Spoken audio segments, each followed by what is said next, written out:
And we're live. So, welcome to the Orthodox Apologetics channel. This is Deacon Joseph Swaden. Normally, Father Enoch is actually in Vespers right now. He said he might be a little late. Hold on 1 second, please. Okay, just have to check that off.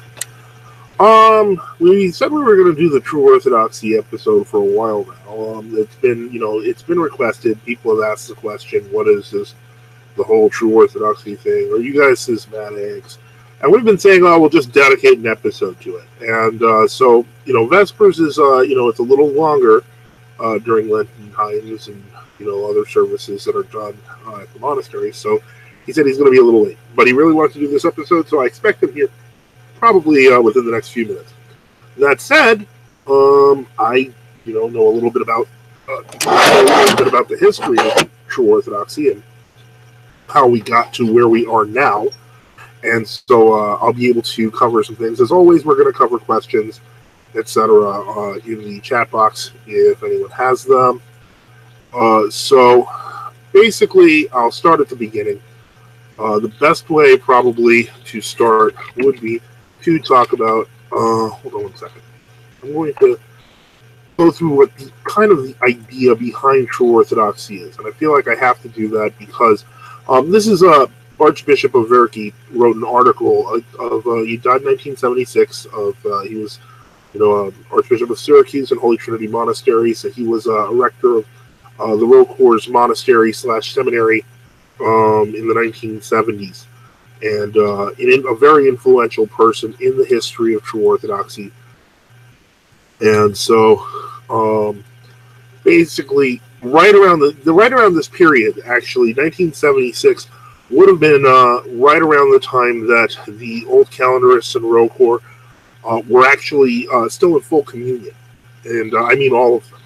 So what he wrote was, he said, few people know today that the Orthodox Church is nothing less than that church which has preserved untainted the genuine teachings of Jesus Christ, the very teachings delivered to every subsequent generation of believers.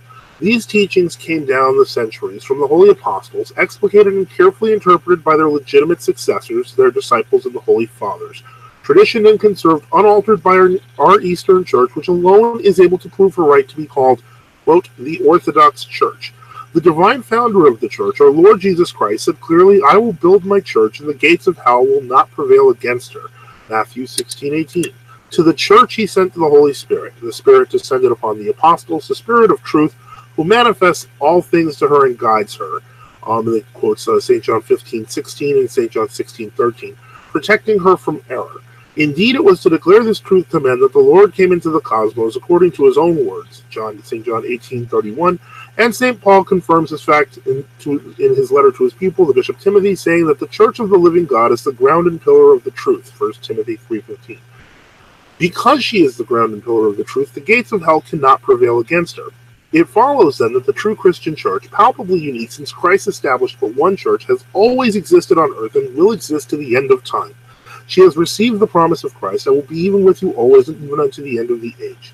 Can there be the slightest doubt that the Lord refers here to the Church? Any honest and sane judgment, any act of good conscience, anyone familiar with the history of the Christian Church, the pure and unadulterated moral and theological teachings of the Christian religion, must confess that there was but one Church founded by our Lord Jesus Christ, and she is preserved to truth and holy and unchanged. History reveals, however, moreover, a traceable link of grace from the Holy Apostles to their successors and the Holy Fathers. In contrast to what others have done, the Orthodox Church has never introduced novelties into her teachings in order to, quote, keep up with the times, or to be progressive, not to be left at the side of the road, or to accommodate current exigencies and fashions which are always suffused with evil. The Church never conforms to the world. Indeed not, for the Lord has said to his disciples at the Last Supper, you are not of this world. We must hold to these words if we are to remain faithful to true Christianity. The true Church of Christ has always been, is, and will be a stranger to this world. Separated from it, she is able to transmit the divine teachings of the Lord unchanged, because that separation has kept her unchanged, that is, like the immutable God himself. That which the learned call conservatism, in quotes, is a principal and perhaps most characteristic index of the true Church. Since the truth is given to us once and for all, our task is to assimilate rather than to discover it. We are commanded to confirm ourselves and others in the truth, and thereby bring everyone to the true faith, orthodoxy. Unfortunately, there have appeared in the very bosom of the Church, even among the hierarchy, opinions expressed by well-known individuals which are detrimental to her. The desire to, quote, march with the times makes them fear that they will not be recognized as, quote, cultured, liberal, or progressive. These modern apostates to orthodoxy are ashamed to confess that our one Orthodox Church is precisely the Church which was founded by our Lord Jesus Christ, the Church to which appertains the great promise that the gates of hell will not prevail against her, and to which he confided the plenum of divine truth. I'm going to just put the link up if you guys want to have that there. By their deceit and false humility, by their blasphemy against the Lord, these false shepherds and those with them have been estranged from the true Church. They have given tacit expression to the idea that the gates of hell have prevailed against the Church. In other words, these apostates say that our Holy Orthodox Church is equally, quote, at fault for the, quote, division of the churches, and ought now to, quote, repent of her sins and enter into union with other, quote, unquote, Christian churches by means of certain concessions to them, the result being a new indivisible Church of Christ. This is the ideology of the religious movement which has become so fashionable in our times. The Ecumenical Movement, among whose number one may count Orthodox, even our clergy. For a long time we have heard that they belong to this movement in order to, quote, to witness to the peoples of other confessions the truth of Holy Orthodoxy, but it is difficult for us to believe that this statement is anything more than, quote, throwing powder in our eyes. Their frequent theological declarations in the international press can lead us to no other conclusion that they are traitors to the Holy Truth. As a matter of historical fact, the Ecumenical Movement, of which the WCC is the supreme organ, is an organization of purely Protestant origin. Nearly all of the Orthodox churches have joined, the Russian Orthodox Church outside of Russia being the most notable exception. Even those churches behind the, quote, Iron Curtain have joined. For some time, the Russian Patriarchate resisted, flattering herself with the purity of her orthodoxy and naturally viewing this movement as hostile to orthodoxy. She has since become a member. The Russian Synod stands almost alone in her opposition to the, quote, Ecumenical Movement. How can we explain our isolation from the rest of, quote, unquote, global orthodoxy? We must understand the situation in terms of the words that, quote, this must take place, St. Luke 21:9. That is, the great apostasy clearly predicted by the Lord. It is permitted by God, as St. Ignatius Bryanchonov wrote almost a century ago. Another spiritual father, St. Theophan the Recluse, announced with grief that the horrendous apostasy would begin with Russia. St. Ignatius wrote, we are helpless to arrest this apostasy. Impotent hands will have no power against it, and nothing more will be required than the attempt to withhold it. And the spirit of the age will reveal the apostasy. Study it if you wish to avoid it. If you wish to escape this age and temptation of spirits. One can suppose, too, that the institution of the Church, which has been tottering for so long, will fall terribly and suddenly. Indeed, no one is able to stop or prevent it. The present means to sustain the institutional Church are borrowed from the elements of the world, things inimical to the Church, and the consequence will only be to accelerate its fall. Nevertheless, the Lord protects the elect, and their limited number will be filled. The enemy of humanity makes every effort and uses all means to confound it. Aid comes to him through the total cooperation of all the secret and invisible heterodox, especially those priests and bishops who betray their high calling and oath, the true faith and the true Church. Repudiation of and preservation from the apostasy, which has made such enormous progress, demands that we stand apart from the spirit of the age, which bears the seeds of its own destruction. If we expect to withstand the world, it is first necessary to understand it and keep sensitively in mind that in this present age, all which carries the most holy and dear name of orthodoxy is not, in fact, orthodox. Rather, it is often, quote, a fraudulent and a usurped orthodoxy, which we must fear and eschew as if it were fire. Unlike this spurious faith, true orthodoxy was given and must be received without novelty, and nothing must be accepted as a teaching or practice of the Church, which is contrary to the Holy Scriptures and the dogma of the universal Church. True orthodoxy thinks only to serve God and save souls, and is not preoccupied with the secular or ephemeral welfare of men. True orthodoxy is spiritual, and not physical or psychological or earthly. In order to protect ourselves from the spirit of the age, and preserve our fidelity to the true orthodoxy, we must firstly and with all our strength live blamelessly, a total and rigorous commitment to Christ, without deviation from the commandments of God or the laws of his holy Church. At the same time, we must have no common prayer or spiritual liaison with the modern apostasy or with anything which, quote-unquote, soils our holy faith, even those dissidents who call themselves Orthodox. They will go their way and we will go ours. We must be honorable and tenacious, following the right way, never deviating in order to please men or from fear that we might lose some personal advantage. The sure path to perdition is indifference and the lack of principles, which is euphemistically called the larger view. In opposition to this larger view, we put the, quote, rigor of ideas, which in modernity it is fashionable to label narrow and fanatical. To be sure, if one adopts the, quote, modern mentality, one must consider the holy martyrs whose blood is, quote, the cement of the church, and the church fathers who struggled all their lives against heretics as nothing less than narrow and fanatical. In truth, there is little difference between the broad way against which the Lord warned and the modern larger view. He condemned the broad way as the way to Gehenna. Of course, the idea of Gehenna holds no fear for those quote-unquote liberals and avant-garde theologians. They may smugly theologize about it, but rashly and wantonly discussing the new ways of Orthodox theology and acquiring a number of disciples, they give evidence that they no longer believe in the existence of hell. This new breed of quote-unquote Orthodox are really nothing more than modern scholastics. In other words, the way of these progressivists is not our way. Their way is deceptive, and it is unfortunate that it is not evident to everyone. The broader and larger view alienates us from the Lord and His true church. It is the road away from orthodoxy. This view is sinister, maliciously invented by the devil in order to deny us salvation. For us, however, we accept no innovations, but choose the ancient proven way, the way in which true Christians have chosen to serve God for 2,000 years. We choose the way of fidelity to the true faith and not the, quote, modern way. We choose faithfulness to the true church with all her canons and dogmas which have been received and confirmed by the local and universal councils. We choose the holy customs and traditions, the spiritual riches of that faith transmitted complete and entire to us from the holy apostles, the holy fathers of our church, and the Christian heritage of our venerable ancestors. This alone is the faith of the true Orthodox, distinct from the counterfeit quote-unquote Orthodoxy invented by the adversary. We receive only the apostolic faith, the faith of our fathers, the Orthodox faith. Now, that may be, it's a bit long, and perhaps I wanted to cover kind of the root of what makes Orthodoxy Orthodox, and that helps kind of understand what a true Orthodox is, because a lot of people have come up and they say, well, what do true Orthodox believe that Orthodox don't believe? No, the answer is, why do true Orthodox call themselves true Orthodox? Because we believe everything Orthodoxy believes. And so the whole point is, what has happened over time is that many people officially stopped believing a lot of things. Sean Ridlin, I do see your quote, many don't believe in hell. That's absolutely true. And that's just part of the teaching of the church. And so this is something that the mentality, you have to understand the mentality there, the desire to zealously guard the traditions and the deposit of faith given by the apostles and protected by the Holy Fathers is central to the life of true Orthodoxy and to understanding its history.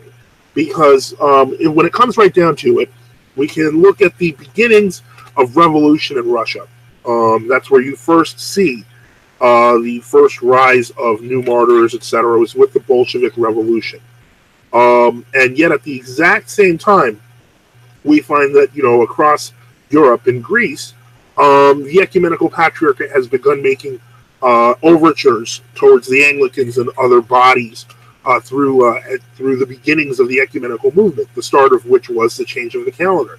But in both cases, you find such fierce resistance among the people, and that's where we get a lot of our earliest new martyrs of the century. They were challenging this. They did not want to see the church sucked into modernity, because the purpose of the church is never to be with modernity. It's 2,000 years. There was a great quote that Father Enoch put up, which I thought was hilarious, and it was talking about pop music. I think we mentioned it on an earlier episode, and it was, the saint was complaining about pop music and how it all sounds fallen and nasty, so on and so forth. But it was St. John Chrysostom. He wrote that 1,600 years ago, and yet it's still applicable today. And why is it still applicable today? Because we are always fighting against the world. We are not fighting against the world sometimes. There's not going to be a point where, okay, well, President so-and-so wins, now there's going to be a great victory for us. There's never a great victory for us. The world is corrupted, and God asks us to choose between Him and the world. And that is ultimately what motivated the earliest of the old calendarists. It's ultimately what motivated the Russian Orthodox Christians, their priests and bishops, to organize and try to stop the process. So if we get to right down to it, and that's really where we have to go back. We have to go back to 1917 and 1920. We effectively have to go back to the period where we see the beginnings of the ecumenical movement, because if we don't do that, then we're going to miss something. A lot of people wonder, well, where did the True Orthodox come from? Well, this is where, as these new modern movements, communism and social democracy in Greece, the anti-monarchism, the point is, all of these movements were inflicted upon the church. Now, among the Russians, they had to do all sorts of things. The Living Church had to be formed first. It was a Soviet-created group, which was basically a renovationist group with married bishops and all sorts of craziness, stuff like that. But that had to be taken care of first. These groups had to come into existence to effectively challenge the church. And so, from 1924 to 1935, because Greece implemented the new calendar in 1924. Ironically, the archbishop who did it just 2 years before had written a paper saying, if we do this, we'll become schismatic. So then the question, because then what? Okay, I'm going to get to those questions if you could. Effectively, the ecumenical movement. That's an interesting thing because we're talking about it now. The early ecumenical movement came from the Faith and Order meetings. A great book to read on this is Orthodoxy and the Religion of the Future by Father Seraphim Rhodes, because he talks about how this kind of syncretistic sort of entrance into the what would start as the Faith and Order Conference. The Protestants realized that they're all disunited, so they want to reunite and reform the church. And it was really there was a particularly famous guru who began to appear in America, who began being present at the conferences. And so he began, kind of implying we need to all unite with everybody. So Benedici did. And so, Father Enoch, we're talking about the origins of the modern ecumenical movement. We haven't gotten into how the hierarchies formed, and we really do want to do that. So, did you cover the 1920 encyclical that started everything? We started to cover it, and then I started talking about the origins of the ecumenical movement because Sean Lidwood asked. So, okay. Oh, I see. Okay, I'm looking at this question marks. Okay, so continue, Father. Okay, so basically, the ecumenical movement really had its genesis in the late 19th century. And you can see people fighting against this order. It's interesting that one of the proto-anti-ecumenists, who we've mentioned before, Dr. Joseph Julian Overbeck, he actually began to see in some of these conferences these proto-ecumenical sort of things, and he was like, no, there's one true church, which is why he began writing. He wrote the Orthodoxy against all the religious confessions of the world, because this was the seeds were there. And so what's happening is, by 1920, the Ecumenical Patriarchate issues an encyclical called Unto the Churches of Christ Everywhere. This encyclical basically says, in order to reach out to all the separated brethren or whatever, we're going to change the calendar to the Western calendar. Just, by the way, not like change to the Revised Julian, just change to the Western calendar. That didn't happen. It was just one change to the Gregorian calendar. We're going to have inter-seminary cooperation, so on and so forth. A lot of things to ease into ecumenism, to ease into union with false churches. And so, but the calendar itself was such a huge shock because of the fact that, it's, if you've been Orthodox all your life is regulated by the calendar, just like anyone's life is regulated by their calendar. And now that calendar is being altered by 13 days. And so the point is, people were in shock. Did they understand the ecumenism yet? No, they didn't. But they began to. They began to see the darkness. Now, meanwhile, in Russia, the Soviets were much more blatant, and they were just killing people who disagreed. So, ultimately, that is where you start to see the beginnings of where the ecumenists begin moving and where the Orthodox begin trying to organize. And I don't know if you want to jump in here.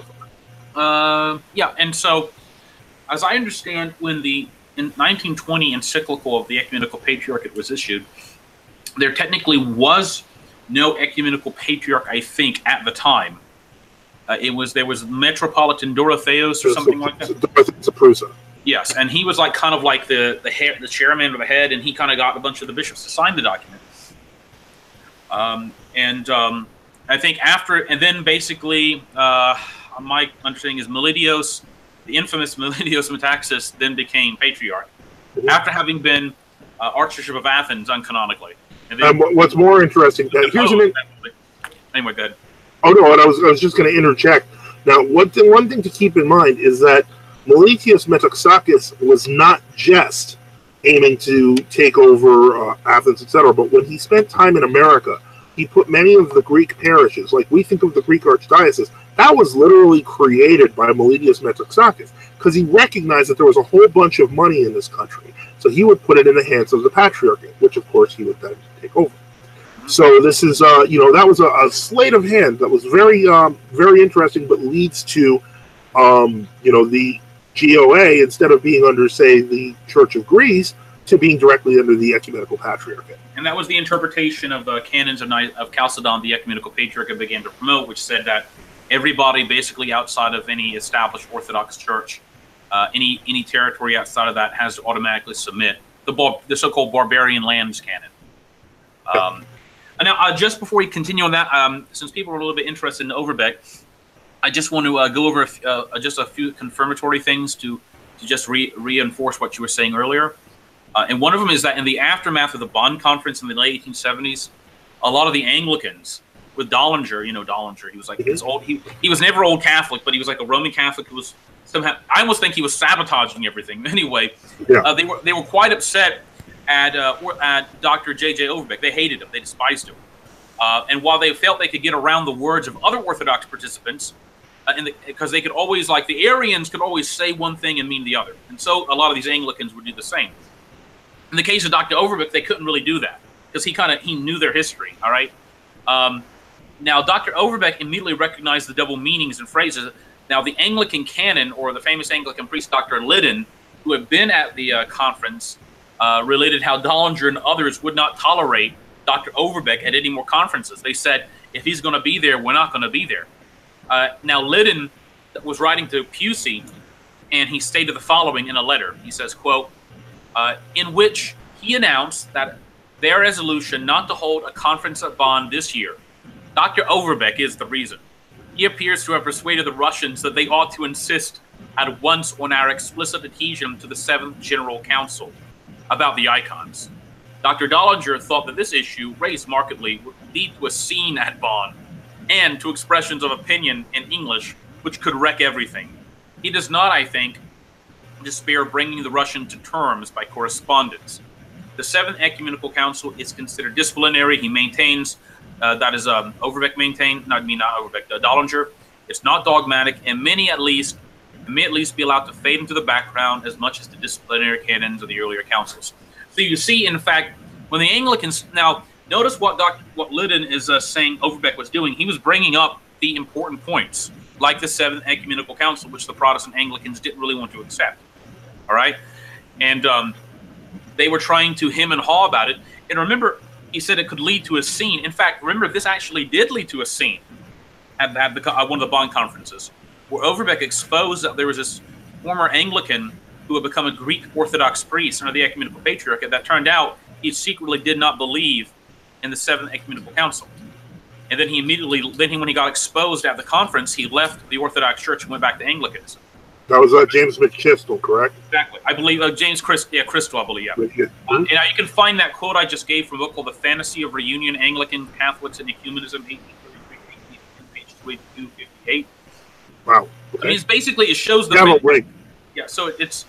And anyway, and you can look at... I'll put some links. There's a lot of stuff. For example, Dr. Overbeck, he was condemned by, I think, at the Lambeth Conference in like 1880 or something, or 1870, which was like the Anglican every 10-year conference. They condemned him by name. Which is pretty funny, considering he was never an Anglican. Well, they condemned him because they said he was trying to create a schismatical church on the territory of the Church of England. Well, yeah, I know. It's just the irony. It's just exactly. So he was basically against all this. You can read. He wrote two prominent books. One was called, I think, Catholic Orthodoxy and Anglo-Catholicism, and the other was Orthodox. Was it Orthodox Christianity as opposed to every other denomination? Yeah, it's all in the link because I actually just linked to the Google Books. Good. Now, Orthodox Truth or As, so we're going to cover this question, and we're going to move to the next phase, which is where we're going to start talking about the formations of true Orthodox synods. Orthodox Truth or As, where does St. Nicholas of McKinsey, Texas, stand on the churches that refused to rejoin the Moscow Patriarch with ROCOR, ROCA, and GOC of America, where some previous ROCOR churches ended up also? I'm going to be flat out honest. I'm pretty sure that their stance is the standard stance of, ROCOR MP parishes. But I will give them credit that they didn't delete their entire website and redo it. Because this is the St. Nicholas Parish website? Right, and so that's what I refer to for the True Orthodoxy. But they didn't actually change their website. Like a lot of these parishes in 2007 scrubbed everything off. And they rewrote their whole history. Like they had always been part of the Moscow Patriarchate. So I'm giving them credit. I will give, Father Sarah from Holland and, his parish credit for not doing that. They kept it honest, and so I like the fact that they did. And it's a great resource. I still recommend it. Okay, so now we're going to talk about the issue of when the resistance hierarchy to ecumenism, to explicitly resistance to modernism and ecumenism began to form. Yeah, before I do that, though, I should mention it says as ROCOR, you guys under Metropolitan Kirill at the moment. We're not ROCOR at all, but we'll get to that around the third part when we get to later hierarchies. So let's begin. Who's Metropolitan Kirill? It means Patriarch Kirill, I guess. Right, yeah. Anyway, no, by no means are we there. No. Okay. So when you're dealing with the formation of resisting true Orthodox hierarchies in Greece, Romania, and Russia, you're really dealing with it's all interrelated, but I guess we'll cover Greece first. Yeah. In 1924, an Archbishop of Athens was elected named Chrysostomos Papadopoulos. I think it was Papadopoulos. Mm-hmm. Yeah. Correct. And he favored the introduction of the new calendar. All right. Now, as a little bit of political background that's probably too much to get into but suffice it to say that a revolution, for all intents and purposes, had happened in Greece around 1919, I believe, 1920. The king of Greece, who in fact was the first or the second king to actually be Orthodox, the others have been German Roman Catholics, was very anti-modernist. And he, in fact, during the World War I, to give you a little background, he wanted to be neutral. He didn't want to be involved in any of it. Well, because of his neutrality, the Allied powers began to conspire against him and to use their puppets in Constantinople. And they eventually exiled him and put one of his second sons, I believe, in power, who became a puppet. And this liberal Mason called Venizelos, who had been excommunicated back in 1916 or 1917 by the entire Synod of Greece, came into power. At which point they began to clean out the Holy Synod of the Church of Greece, to put basically modernists in charge of things. Now, by 1924, they had essentially completed this process, and Chrysostomos Papadopoulos, with his modernist synod, introduced the new calendar. Now, it's worth noting this is the same Chrysostomos Papadopoulos 2 years before, in a position paper, explained that if the Church of Greece actually adopted the new calendar, they would be adopting a schismatic position. Yes, and in fact, it's the same Chrysostomos Papadopoulos who desecrated the relics of St. Nectarius, by the way. Mm-hmm. He basically didn't think he was a saint and exposed him. They exposed his incorrupt body to the light for 3 days, to the sunlight for 3 days, so it would rot. St. Nectarius had predicted this would happen, actually. But so when that happens, you have a massive uproar in 1924 in Greece with the adoption of the new calendar. A large segment of the population, about 10 to 15%, steadfastly is resisting it. That's going to resist it to the blood. I think a larger percentage would have been we don't like it, but we're sympathetic, but they're not really going to do much. So they formed from 1924 to 1935, and they coalesce into a movement that's somewhat, you might say, non-commemorator. Sometimes it's people resisting. Exactly. And many of the clergy who were serving them came from Mount Athos to support them itself. Exactly. And so they basically resist all this, and they criticize it. Some of them go to the point of saying that the New Calendar Church has lost grace. Now, for example, I think in another video, someone mentions on another channel, the Elder Kalinikos of Mount Athos, who died in 1930, who was one of the early anti-Imaslavist elders, actually did not actually believe they lost grace like in 1924, 1925. Not all the elders believed that. So there was this period in which for about 11 years they tried their best to get the official Church of Greece to return to the traditional calendar, to stop any type of modernist endeavors. And for their nicely asking this to be done, they were basically smashed in the face with a hammer, for all intents and purposes. And as far as I can tell, the New Calendar Church of Greece still refuses to ever admit any of this happened, or they just don't talk about it. Priests were put in the basements, and you can read about this on the internet. Priests were put in the basements and tortured to death. Shaved. Yeah, I mean, horrible things were done. And so basically after 11 years of basically being tortured by the New Calendar state, around 1935, three bishops of the state, two bishops of the state church and one former bishop of the Ecumenical Patriarchate decide to help them and to take over the leadership of the different non-commemorator societies and organizations and brotherhoods. And if correct me if I'm wrong here, Father, I'm going off memory. The leader was Metropolitan Demetrius, I believe. Wasn't he second in hierarchy? Am I correct in saying that? Yeah, he was second ranked in the hierarchy of the state church. Okay, and the other was Metropolitan Chrysostomos of Florina, and there was a third bishop who I think was a Metropolitan Germanus. I'm going to look this up. Yeah, it was Germanus. Yes, Germanus, Demetrius, and I'm just going to look it up real quick. Chrysostomos, and then they made four more bishops. Yes, okay. So they basically consecrated additional bishops, and initially they put out several statements in which they sent letters out to the other patriarchates, saying they wished to collaborate and cooperate with them, with all the ones that they went. For example, they sent a letter out to the Antiochian church, because it was still on the old calendar, to the Alexandrians. I'm not sure if they were still on they had switched over by that time. Anyway, so the position was that we'll collaborate with the other old patriarchates that are resisting modernism. And one of the reasons the bishops were able to do it at this time was because the Masonic government had actually been overthrown in 1935, and the king came back. And that was signal. A lot of people took that as a signal, as a return of tradition. All right. And originally 16 bishops were going to ally and join them, but only 3 in the end decided to go along.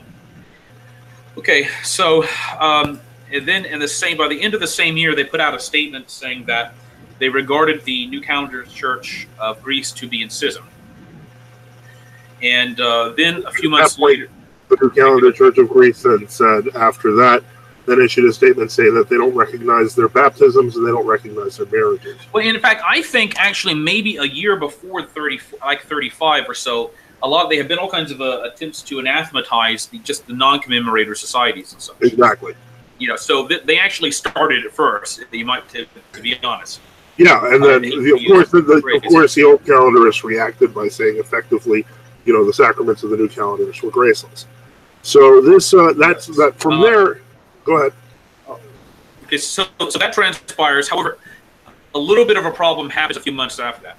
Metropolitan Chrysostomos of Florina, who's not technically the leader, but it's kind of like an intellectual leader, you might say. He was kind of like a retired metropolitan who was kind of helping them make bishops and things. That's kind of effectively his role. Gives an interview to a periodical in Athens, in which he makes the statement that, well, maybe the New Calendar Church is in potential schism as opposed to actual schism. And this causes all kinds of controversy.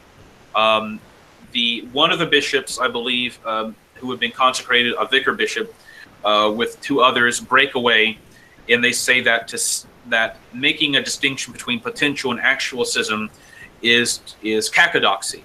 It's heretical. And this is the foundation of what you might call the Matthewites. Well, the Florinites versus the Matthewite schism. Now, it's worth noting right after that the other 2 bishops that went with Bishop Matthew were thrown into prison. However, Bishop Matthew, due to his age, was confined to house arrest. Okay, let me correct myself. Germanus of Demetrius was the second in hierarchy of the state church who joined them. Chrysostomos of Florina, and then Chrysostom of Zakynthos. Zakynthos, okay. Yeah, Zakynthos. Okay, so those were the ones. All right, so this situation kind of lingers on for a few more years.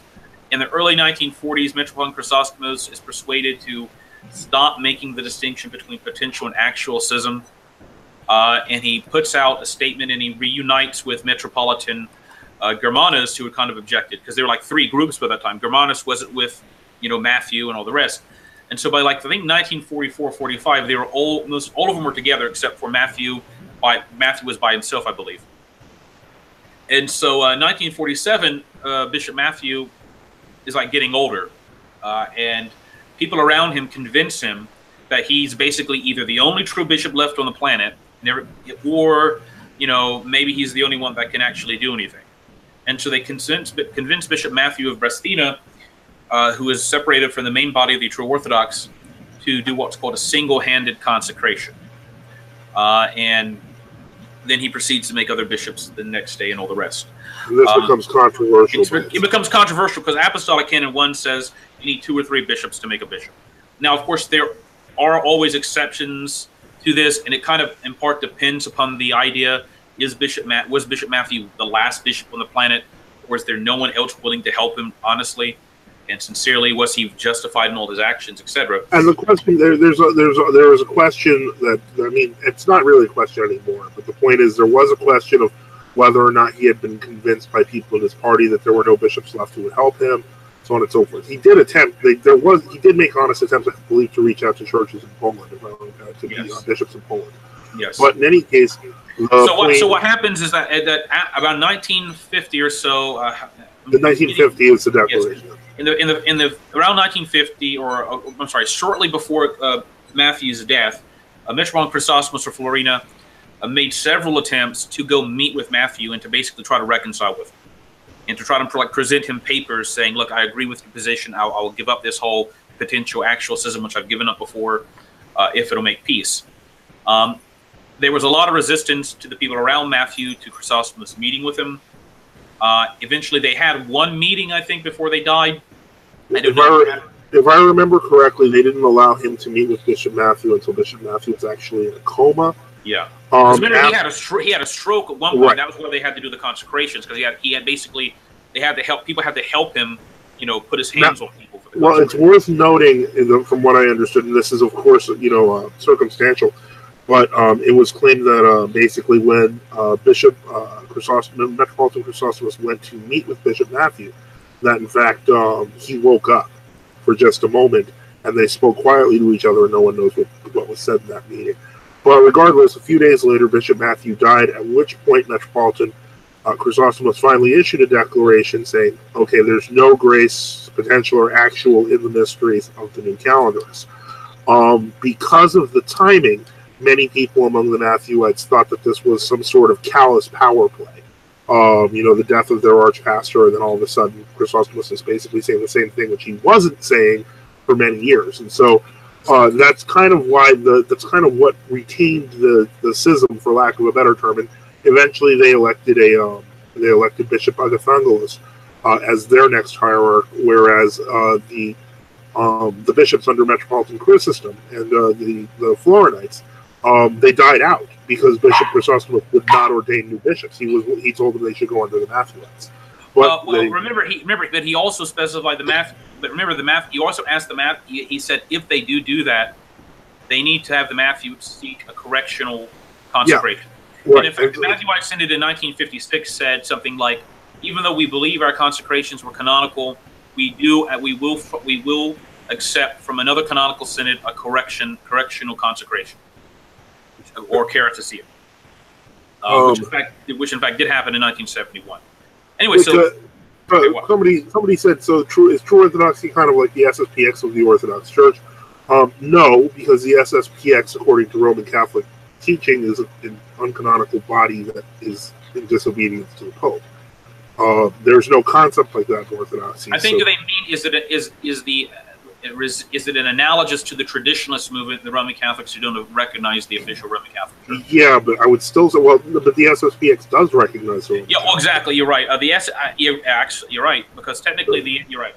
I don't think there's no True Orthodox Synod that actually recognizes the Ecumenical Patriarch. Right, and the Ecumenical Patriarch, it's not the Pope anyway. So it's not. It's not. Basically, the only thing you can say is that they're both traditionalists. However, our view is that Roman Catholic traditionalism is so warped to begin with, in some ways feminized, that it can't be even compared. What we do is we defend the true faith. What they're doing is they're defending 18th century, innovation. Apologies. You have some distortion in the background. Are you somewhere, or are you? No. I'll just move my microphone. I thought it was okay. So yeah, it's unfair to. I think to be quite frank, it's unfair to either side to even make that comparison. It's not to be rude. It's just that they're totally different organizational structures. What is happening with us has happened in the history of Orthodoxy many times. There's the SSBX is kind of a novel body in a novel church. It's just not the same thing. Now, first, I gave 2 links in the chat to the first and the second public communications of the GOC Synod back in 1935. Okay. And I want to read these, and they're not very long, because they show that initially the True Orthodox Church in Greece, when it formed, it was willing basically to work with the other patriarchates that kept to tradition. All right. It wasn't seeking, obviously, they weren't seeking like, oh, we're going to make a whole new organization and all the rest. All right. So first, we're going to read the encyclical of Metropolitan Germanus of Demetrius, published and distributed in May 1935. It says, Hellenic Republic, Metropolitan of Demetrius. Pious priests, honorable wardens of the church, and remaining blessed Christians of our most holy metropolis. A qualification sine qua non, that is without which nothing. A qualification sine qua non for every pastor is to have love towards our Savior and Lord, Jesus Christ. Do you love me? Our Savior asked Peter, tend my sheep. Love and faith towards the Savior and towards the one Holy Catholic and Apostolic Church that he founded is what we bishops. Okay, hold on one second. I'm having some problems because it's not actually loading the document correctly. You want me to read? Can you read the rest of it? Is what we bishops confess officially before God and men when we take up the hierarchical dignity, certifying that we desire by design, succor, and confidence to unwaveringly retain the faith of Christ and the holy traditions completely spotless. Upon reaching the 30-year period of shepherding the God-saved eparchy of Demetrius, we retained with fear of God the holy traditions, protecting the flock of Christ from every opposing attack, becoming a faithful witness of the divine and holy canons and traditions of our church. Unfortunately, men speaking perversely received the succession of the Holy Church of Greece, and perverting the truth, they substituted it with falsehood and deceit, disregarded the holy canons and holy traditions, causing obvious spiritual damage. Our objections were in vain. Our protests were to no avail. Not considering even one of all of these objections and protests, they disregarded the festal character, or the erotologian, of our church, which is inextricably linked to the Paschal rule, Paschalius Canon, the Sunday cycle, Kyriakoidromion, the fast of the Holy Apostles, and the worship in general, introducing instead of the Orthodox festal calendar, the Gregorian Frankish calendar. We, due to love for the Church, for 12 entire years, did not cease to advise and admonish the innovators, pointing out the downhill direction the Church had taken, leading to the future severing of the unity of the one Holy Church of Christ, and the arising discords, attitudes, and riots. But unfortunately, we were not listened to.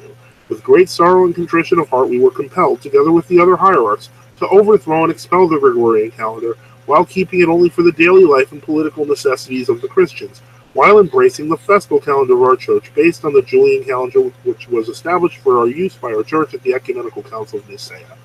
Remaining faithful to the tradition of the 7 ecumenical councils, the ordinances of which our church respects and unwaveringly retains, we shall collaborate, the Greek is synergazometha, with the Orthodox churches of Jerusalem, Antioch, Mount Sinai, Mount Athos, Russia, Poland, Serbia, and the remaining Orthodox churches that keep the patristic old festal calendar, not acquiescing to remain under the curses and anathemas of the Holy Fathers and Orthodox patriarchs, who in ecumenical and regional councils appointed what is befitting. We are convinced that you shall follow us up to the fields of evangelical grace, just as the shepherd treads before the sheep, and the sheep follow him, and do not follow, but rather flee from anything alien. For about 150 years, emperors, hierarchs, and mighty men upon the earth were expelling the holy icons from the churches, but the faith of the Christians proved to be victorious, triumphantly restoring the icons to the churches because, quote, this is the victory that has conquered the world, namely our faith. Wherever the people felt their faith being disgraced, they supported and retained their faith unscathed and unfalsified throughout the centuries. Therefore, stand fast and hold the Orthodox traditions. Keep the patristic festal calendar, namely the Julian. Hold fast to what you have so that no one may deprive you of your crown, namely Orthodoxy. In Athens, in May 1935, your fervent supplicant to Christ Metropolitan Germanus of Demetrius. Now, notice here, Father, that he's talking for 11, 12 years.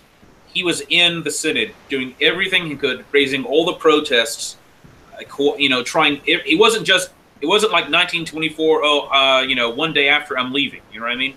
You're talking about, the second in hierarchy in the Church of Greece, raising concern in all the synod meetings and in public writings for years and years, and the only response basically being violence from the Masonic government, which is collaborating with Chrysostomos Papadopoulos and such. So when people say, "Oh, this was a big reactionary," as if being reactionary is bad, it was a big reactionary movement and not well thought out. I don't think that bears up with history. Now, there's the second document I'd like to read, and it actually loaded here, and it's the second public communication of the Holy Synod of the GOC in 1935, and it's the Pastoral Encyclical of the most eminent metropolitans of the autocephalous Greek Orthodox Church, Germanus of Demetrius, Chrysostom, formerly of Florina, and Chrysostom of Zakynth. It says, to the pious Orthodox Greek people, the faith of our fathers is at trial. The enemies, and many are cunning, lurk outside the national and ecclesiastical bastions. They who betray the precious treasure of our national religious ideology and cast their eye away from the valuable pearl of orthodoxy, make use of every treachery and machination to demolish the unshakable bulwark of our national and ecclesiastical glory and repute.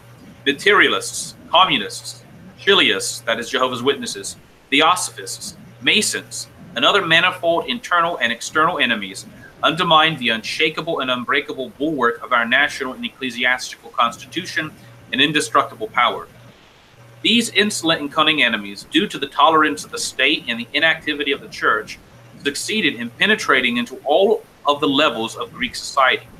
These effluent haters of our national and ecclesiastical ideology attempt, under the guise of progress and individual freedom, to corrupt the national and ecclesiastical conscience of Greek society.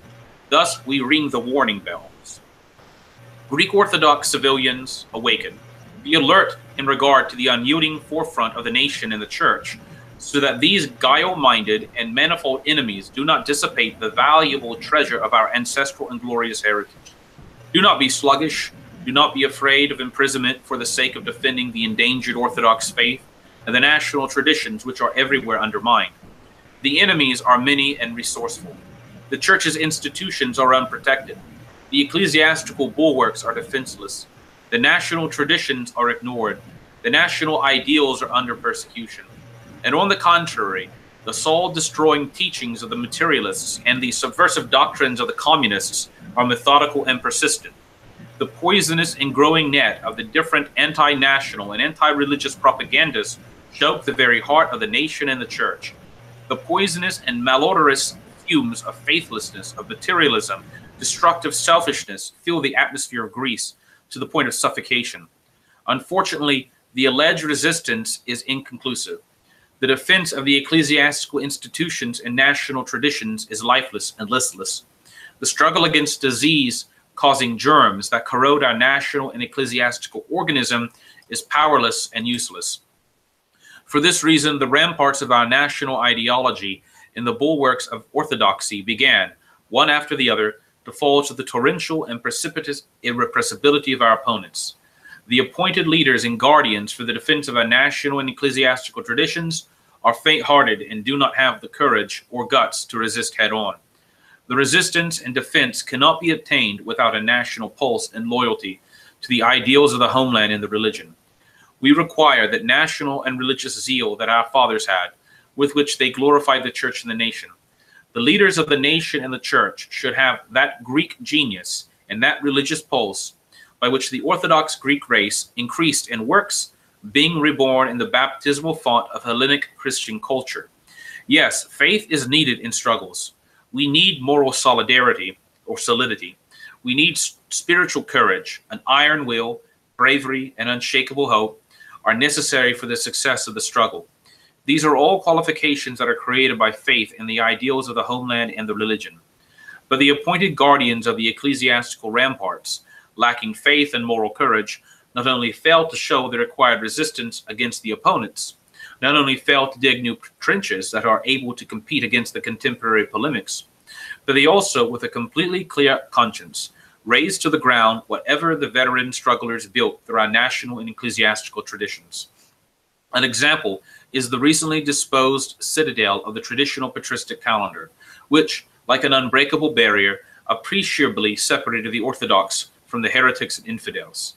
The cunning enemies of Orthodoxy tried many times to destroy this defensive bastion, but they kicked towards centers.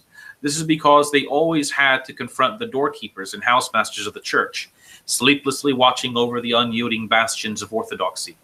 Indeed, the fathers of the church were themselves not unaware of theory in which the Gregorian calendar was considered more perfect time-wise than the Julian. Yet they never ceased defending the traditional patristic calendar. This is because they honored the tradition of the 7 ecumenical councils and the perpetual practice of the Eastern Orthodox Church, inasmuch as the Holy Fathers of the First Ecumenical Council interlocked the Julian calendar with the Paschal canon, the Orthodox festal calendar, and the Sunday cycle of gospel readings. It served as a component of divine worship and a unifying link between universal orthodoxy, as well as an irremovable bastion against heresy and infidelity. Yet this irremovable bastion was shattered without a fight, and not by the age-old enemies of orthodoxy, but by those appointed as its guardians, the ecclesiastical doorkeepers and housemasters.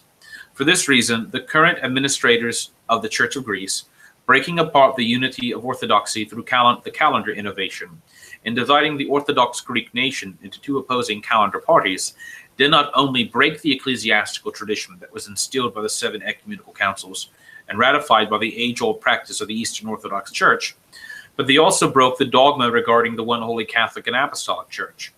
Thus, the current administrators of the Church of Greece, by their unilateral, uncanonical, and irresponsible introduction of the Gregorian calendar, tore themselves off from the entire body of orthodoxy and declared themselves in essence schismatics compared to the other Orthodox churches, which stand upon the ground of the 7 ecumenical councils and the Orthodox institutions and traditions, and upon the churches of Jerusalem, Antioch, Serbia, Poland, the Holy Mountain of Athos, the God-trodden Mount Sinai, etc. That these things are so is also confirmed by the excellent lawyers, theologians, and professors of the National University, when it appointed a committee to study the calendar issue, and one of the members happened to be the current Archbishop of Athens, Chrysostom Papadopoulos, who at that time was a professor of ecclesiastical history at the National University. Here is what the committee stated regarding the calendar issue. Quote, all the Orthodox churches, even if they are autocephalous in their internal administration, do not fall apart because they are united to each other through the dogmas and synodical decrees and canons. No Orthodox autocephalous church can separate itself from the rest and accept the new calendar without becoming schismatic in the eyes of the others. End quote. Accordingly, since his beatitude, the Archbishop of Athens, through his own signature, declares himself a schismatic, what further need do we have of witnesses, so that we can prove that he and his like-minded hierarchs have made themselves schismatics, by breaking apart the unity of orthodoxy through the innovation of the calendar and splitting the ecclesiastical and national soul of the Orthodox Greek people. This same beatitude, in one of his works regarding the calendar issue, commenting on one of the epistles of Ecumenical Patriarch Jeremiah II, says the following, quote, the letter of Patriarch Jeremiah II indicates in an excellent manner the position which the Orthodox Church immediately took against the Gregorian modification of the calendar. The Church considered it yet another of the many innovations of old Rome, a universal scandal, and an arbitrary affront to the synodical canons and constitutions. The reform of the calendar is not only a matter of astronomy, but also pertains to the Church. Hence, the Pope has no right to reform the calendar, for in so doing, he proved that he esteems himself superior to the ecumenical councils. Consequently, the Orthodox Church has not been in favor of the reform of the calendar." End quote. Apart from these violations of the canons, there are also important moral issues which stem from that very archdiocese, requiring the cleansing of the clergy of every rank for the elevation of the workers of the Church and the increasing of the prestige of the Orthodox Greek Church. Therefore, we leave it up to the Orthodox Greek people to judge whether his beatitude, the Archbishop, disagrees with himself, and whether or not he tramples the Orthodox Greek constitutions and sacred canons, and whether or not he is fit to be the president of the Orthodox Greek Church, the highest feature in the most glorious post, which is meant to protect the Orthodox Christian and national ideology. We always disagreed with this innovation of the calendar, but we submitted to the decision of the majority of the hierarchy by ecclesiastical economy. On the one hand, so as to prevent an ecclesiastical schism, and on the other hand, because we had the hope that the hierarchy, wanting to prevent the division of its flock, would have hastened to return to the Orthodox calendar cycle. But since the schism was caused even without us, in the realms of the Church, between the Orthodox Christians themselves, who became divided because of the new calendar, and since the hierarchy, after an entire 12-year period, not only did not take heed to return to the Orthodox calendar for the sake of the unity of the flock and the pacification of the Church, but it also persecuted the old calendarists.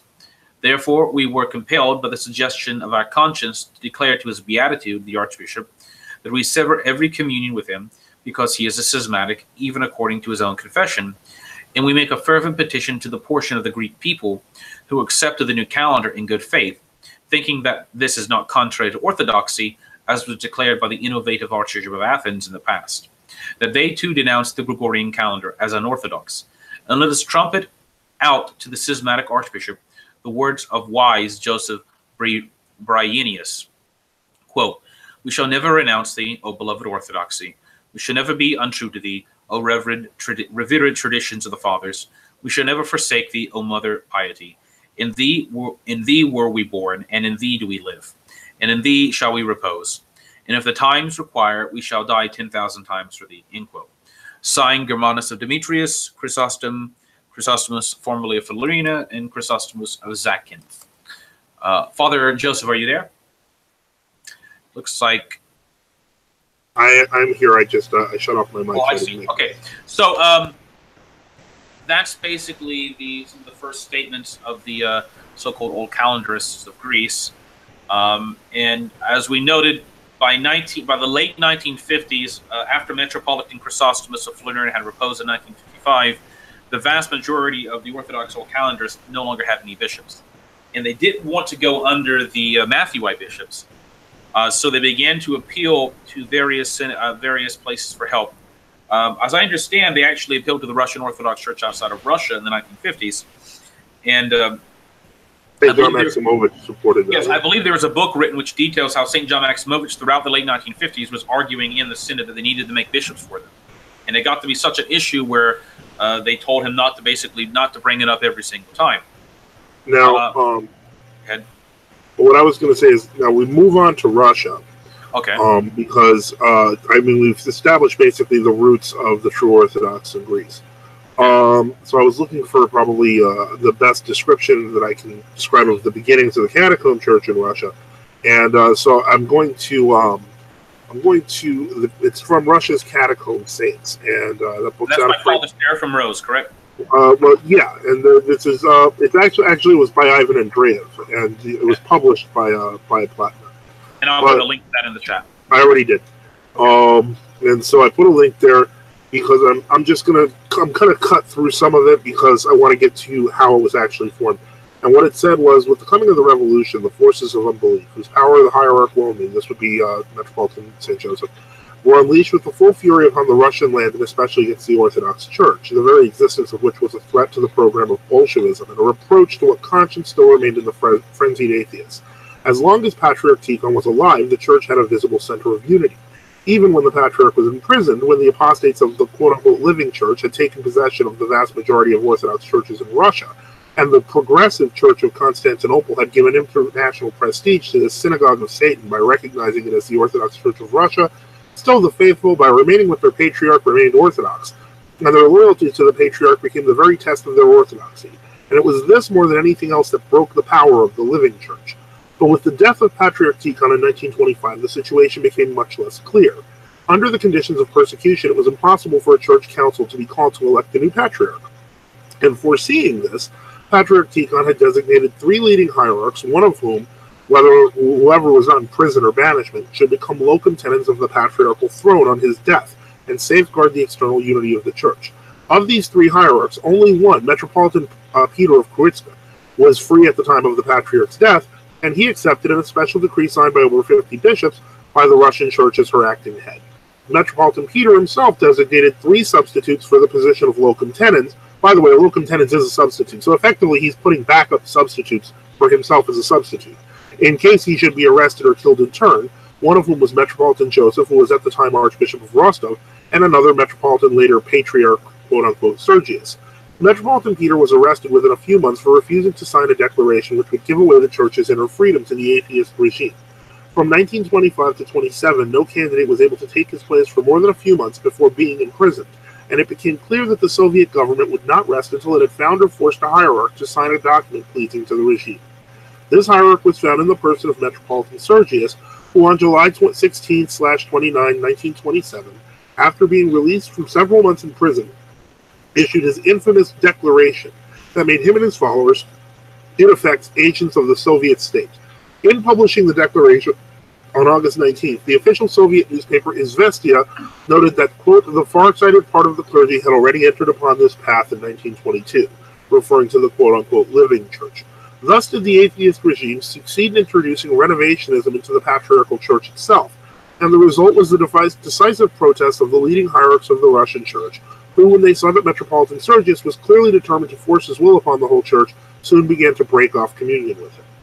It thus became immediately clear that the declaration was in flagrant defiance of the 34th Apostolic Canon, having been proclaimed without the consent of all the bishops, being indeed the work of Sergius alone at the dictation of the atheist regime, and therefore the only ecclesiastical course open for Sergius was to retract the declaration in the face of such overwhelming disapproval of his fellow hierarchs. Instead of this, however, as if to prove that he no longer considered or needed the opinion of the church, but had become the obedient tool of the regime, he began, together with his uncanonical quote-unquote synod, the formation of which far exceeded his powers as substitute of the locum tenens, an unparalleled transfer of bishops from see to see and placed under interdict all who did not agree with him, thus founding a submissive Soviet church. Metropolitan Joseph, as one of the first to protest the declaration, was quickly quote-unquote transferred from Petrograd, to which he had only arrived in September 1926. By an act of the Synod, quote-unquote, of October 19, 1927, quote, Metropolitan Joseph is considered transferred to the See of Odessa, and it is suggested he should not be tempted by the easy possibility of living in Rostov, which will cause disturbance among the faithful of both Leningrad and of Rostov. In reply, Metropolitan Joseph cited those canons that forbid the needless transfers of bishops from city to city and stated, quoting the canons, even if I allowed this to be done with me such a thing contrary to a council of the Holy Fathers, then still may this order be completely invalid, and may he who has been removed be returned to his own church. Giving his case over to the judgment of God, he refused to move. At this time, however, in autumn of 1927, Metropolitan Joseph still regarded his case as a private one, and as he states in one of the documents that follow, he was prepared to retire in disgrace and under interdict in order not to have any communion with Sergius, but he still had no intention of becoming involved in any kind of schism. Soon, however, it became clear that his case was only a small part of an issue that convulsed the whole of Orthodox Russia. The leading bishops who were still in freedom and were able to judge the issue came to the conclusion that Sergius himself had gone into schism by his declaration and his arbitrary acts directed against the church, and they hastened to declare their separation from him in late 1927 and early 1928. Metropolitan Joseph, all this time, was not allowed by the authorities to reside at his see of Petrograd, Leningrad, but already in December 1927, he had blessed his vicar bishops to depart from Sergius, and being himself in Rostov, he signed together with Metropolitan Agafangel and the other hierarchs of the Yaroslavl region an epistle to Metropolitan Sergius of February 6, 1928, which declared their separation from him until he should show some repentance for his errors, recognizing in the meantime no head of the church apart from the banished Metropolitan Peter. Petrograd at this time had become the very heart of the church's protests against Sergius, and there was scarcely an Orthodox soul in the former capital that was not anguished over the question of whom to follow. Many refused for a time to receive communion in any church, uncertain as to whose sacraments were valid or where the Church of Christ was to be found. After signing the epistle of the Yaroslavl archpastors, Metropolitan Joseph stepped boldly forward into the battle for the church and gave his blessing for the clergy and faithful of Petrograd to follow his example in separating from Sergius, offering his own spiritual guidance and care to this movement, and entrusting the governance of the Petrograd diocese to his outspokenly anti-Sergianist vicar, Bishop Dmitry of Godov.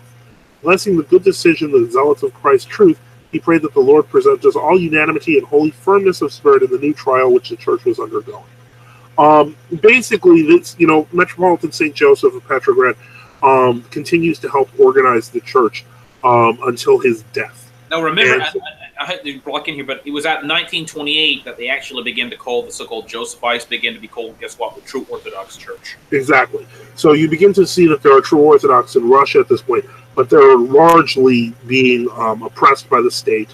They're largely being attacked by the state. Now, keep in mind, before St. Tikhon's death, he had issued a ukaz known as Ukaz 362. Now, the purpose of Ukaz 362 was very simple. Because he knew that the persecution of the Church was coming, he allowed every bishop, that's what the purpose of the ukaz is, to begin, like if they're separated from each other, to begin to organize independently to form the synodal model, or miniature versions of the synodal model. And so all the bishops who were stuck outside of the territories of what would become the USSR effectively reformed in Sremski Karlovci in Serbia. And that was the formation of the Rokor. They basically took the ukaz and they formed, outside of Russia. So they kept their communion with the Catacomb Church, and this is where, people get into the whole question of whether it's whether there's they viewed the Moscow Patriarchate as part of the Church. The majority of them did not. They viewed that the Catacomb Church was the real church in Russia, and outside Russia was the Rokor. And so this became problematic over time with other Russian jurisdictions. Constantinople jumped in and took over a part of parts of France with the Evlogians, and then the Metropolia, which would later become the OCA, kind of stayed by itself. And so this is kind of where there's whole confusion of who was running things. Meanwhile, the Russian Church abroad kind of saw itself as over all these bodies. Now, if you read to the bottom of that article, they have an interesting section. Mm-hmm. And it says, the example of this fearless confessor and champion of Christ's church has not been in vain. After Patriarch Tikhon himself, the name of Metropolitan Joseph, who was a saint, he was killed, martyred in 1937, but the Moscow Patriarchate to this day condemns Metropolitan Joseph of Petrograd. They refuse to accept him as a saint. The one new martyr they will not accept. Exactly. Even though he was martyred with Metropolitan Saint Kirill of Kazan, who they were basically in communion, they'll accept him because they've rewritten his history sufficiently. Anyway, it says, the name of Metropolitan St. Joseph stands out as a symbol of the integrity and genuineness of the orthodoxy of the Russian Church. Even after half a century of persecution, terror, and betrayal, the true Orthodox Church of Russia, though hidden, has not been vanquished. The present day, they're writing in the late 60s, one can accurately call this catacomb church either the Church of Tikhonites or the Church of Josephites. But most accurately at all, it is known even to the Soviet authorities, that is the Catacomb Church, as the, quote, True Orthodox Church. In the following Soviet account, taken from the Atheist Dictionary, printed in Moscow's second edition, 1966, of the official Soviet government Atheist Dictionary, a practical handbook for anti-religious agitators, one may see behind the exaggerations and fabrications of the Soviet mind the true and confessing Orthodox Church of Russia today. One may note in this account that the Soviets themselves are well aware of the historical continuities involved, for they date the origin of the True Orthodox Church to the years 1922 to 1926, to Patriarch Tikhon and his followers, whereas the Sergianists, quote-unquote, as Izvestia saw clearly in 1927, have their origins in the, quote-unquote, living church of that same period. So this is what the official Soviet Atheist Dictionary, how they review the Catacomb Church, quote, True Orthodox Church, an Orthodox monarchist sect originating in the years 1922 to 26, which was organized in 1927 when Metropolitan Sergius proclaimed the principles of a loyal relation to Soviet authority. Monarchist elements united around the Metropolitan of Leningrad, Joseph Petrovich, or Josephites in 1928, established a directing center of the TOC and united all groups and elements which had come out against the Soviet order. Right? I'm sorry, but anyway, go ahead. No, what I was going to say is, the point is we've established basically the history and origins And the Soviet government knew very well who was in fact the original Followers Patriarch St. Tikhon. Now, I'm also going to include a life of St. Glicari of Romania, because his life actually really talks about the formation of the True Orthodox Church in Romania. And he remains on the calendar, ironically, even for ROCOR parishes that are in communion with the MP. So this is an interesting thing. They have the founder of the True Orthodox Church of Romania on their calendar. The point I'm trying to... Now, the reason I'm doing that is because, frankly, we could go through every single synod, and we would not have time. We would run out of... We have till, we're basically going till 10:30. But we wanted to touch on the beginnings with Greece, with Russia. There's more on Romania, and if you go down the rabbit hole and just keep on linking, you're going to find more and more history. So the idea that the True Orthodox kind of popped out of nowhere in protest to, Athenagoras in 1965, that's just not real. The reality is this was a complex... Or they were created by the CIA in the 1990s. That's the I mean, anyone who believes that is, I don't know, they're probably just deluded. But in any case, the point we're trying to make here is that there's a rich history behind it. It's not that we just popped out of nowhere. Now, with that, I do want to get into some of the later things, because somebody did ask. We got a couple of questions. Like, for example, Orthodox Truther asked, "What church are we a part of?" And then Timer Mildred asked, "Have we already talked about the Cyprianites?" And these are both much later discussions. Really, it comes down to both of these. I think we can do that very quickly. Yeah, our church and the Cyprianites both come from the 70s, so that's that's really where it comes down. Okay, so in 1962, most of the old calendarists in Greece, Orthodox, no longer had bishops. So they began to communicate with some ROCOR bishops. They came into contact with Archbishop Seraphim of Chicago, Archbishop Leonti of Chile, and they agreed, Archbishop Seraphim Leonti... Yeah, 1960, I think. In 1962, they agreed to consecrate Archbishop Father Acacius and Father Acacius to be a bishop. Father Acacius Papa Father Kanakia. And so he comes to Detroit, and they used the church of Bishop Theophu, who was the Romanian New Calendar diocese of the ROCOR. And so Father Acacius is like, well, this is kind of problematic. And Archbishop Seraphim, Archbishop Leonti says, well, we're not going to be using the new calendar when we do the consecration. So they use the church, they consecrate Acacius, and then Seraphim and Leonti Leonti goes over to Greece, and they consecrate, I believe, Auxentius, and they consecrate additional bishops for the Florinites. And so Archbishop Acacius becomes the first Archbishop of Athens that they've had in some time. And then Archbishop Auxentius succeeds him, I think, in 1969, 1968. And now in 1969, the ROCOR Synod votes to officially accept as canonical the consecrations performed in 1962, because technically Archbishop Seraphim, Archbishop Leonti, and Bishop Theophu did not get permission to do the consecrations. They just did them because they felt under economy, someone had to help all these people. So ROCOR goes into communion with them in Archbishop Auxentius and the majority of the old calendarists in 1969. In 1971, they go into communion with the Matthewites as well. And they perform Chairtasia, which is correctional consecration, the reconsecration, except the bishop, two of their bishops. Now, in the late 1970s, and get me here if the history is correct, Archbishop Auxentius consecrates this is our history, he consecrates a bishop for Lisbon called Bishop Gabriel. And that was in 1978. And then Archbishop Auxentius and Bishop Gabriel consecrate Bishop James, also for Portugal. All right. And then in 1983, these bishops consecrate a bishop of Milan called Evlogius, who had been a former archimandrite in the Moscow Patriarchate. Mm-hmm. And then Archbishop Auxentius gives them a Tomos of Autonomy to create kind of an autonomous synod of the Church of Greece. Right, an autonomous synod for Western Europe. Exactly. And the concept was that if you stay with us, there's going to be so many fights, you need to have your own synod. All right? To quote Archbishop Auxentius, he said, if you stay with the Greeks, you'll never find peace. Exactly. And around that time, they began. There was chaos erupted in the synod in Greece. Well, we have to flip back to the 1970s, late 1970s again, and you get to a period known as the Callistite schism. And what occurred was, effectively, certain groups of the Florinites were dissatisfied with Auxentius, and certain groups of the Matthewites were dissatisfied with their with the Matthewite hierarchy, came together and formed another group based around Callistus of Corinth. And who had been originally a Matthewite bishop, by the way. Right. And then they agreed to ordain more bishops. They ordained 10 bishops in the middle of the night. Now, one of these bishops was Metropolitan Cyprian of Philly.